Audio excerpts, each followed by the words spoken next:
अस्सलाम वालेकुम। मेरा नाम डॉक्टर फ़ाइक इलियास है और मैं as assistant professor Faisalabad institute of cardiology में काम कर रहा हूँ। आज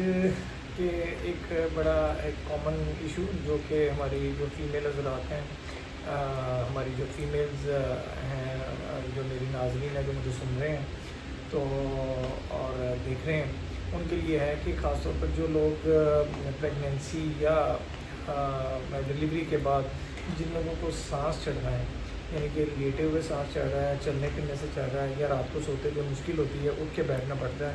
इसको आपने लाइट नहीं लेना। लेकिन बहुत सी जो दिल की बीमारियां हैं वो प्रेगनेंसी में फ़र्स्ट टाइम प्रेजेंट होती हैं। Just like rheumatic heart disease है, उसमें पेशेंट का दिल का वैल्व तंग हो जाता है,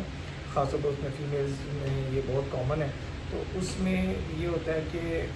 जैसे जैसे प्रेगनेंसी का टाइम गुजरता जाता है, जो लास्ट 3 मंथ्स जब प्रेगनेंसी के आते हैं उसमें सांस ज़्यादा चढ़ना शुरू हो जाता है। और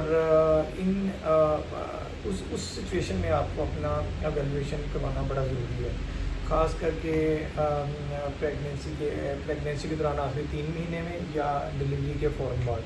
तो एक बाज़ औक़ात ऐसे होता है कि दिल का बैल तंग होता है और उसकी वजह से सिम्टम्स आखिरी 3-4 महीने में ज़्यादा हो जाते हैं, क्योंकि पानी की मकदार भी जिस्म में बढ़ना शुरू हो जाती है, और या डिलीवरी के बाद भी ये सिम्टम्स आ जाते हैं।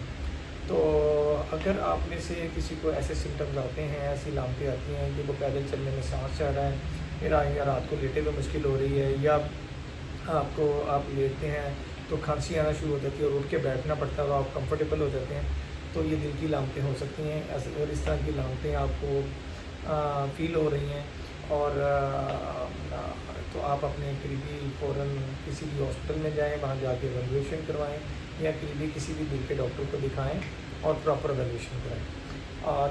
इसमें 2 बीमारियां जो हैं वो बहुत कॉमन होती हैं, ख़ासतौर पर दिल के पट्टे जिनके कमज़ोर हो जाते हैं, वो भी पॉसिबिलिटी होती है, और या फिर आपके दिल का वैल्व तंग हो सकता है, ये भी एक पॉसिबिलिटी होती है, या लीक कर रहा होता है या तंग हो सकता है। तो इन दोनों सिचुएशन में अगर आप इसका प्रॉपर ट्रीटमेंट नहीं करवाते तो ये आपके लिए भी और आपके बच्चे के लिए, दोनों के लिए जानलेवा भी साबित हो सकता है। और अगर आपको इस तरह की सिम्टम्स आएँ जैसे कि पैदल चलने में सांस चढ़ना, या रात को लेटे हुए मुश्किल हो रही है, या आप लेटते हैं और आपको ऐसे लगता है जैसे खांसी वाली कैफियत हो रही है, मैं उठ के बैठ जाऊँ, और जब आप उठ के बैठ जाते हैं और आपके सिम्टम्स कुछ बेहतर हो जाते हैं, अगर ये 3-4 सिम्टम्स आप में अलामतें मौजूद हैं, तो आप अपने करीबी भी डॉक्टर को पास जाएं या करीबी हॉस्पिटल जाएं और प्रॉपर इसकी एवेलुएशन कराएं। Thank you very much.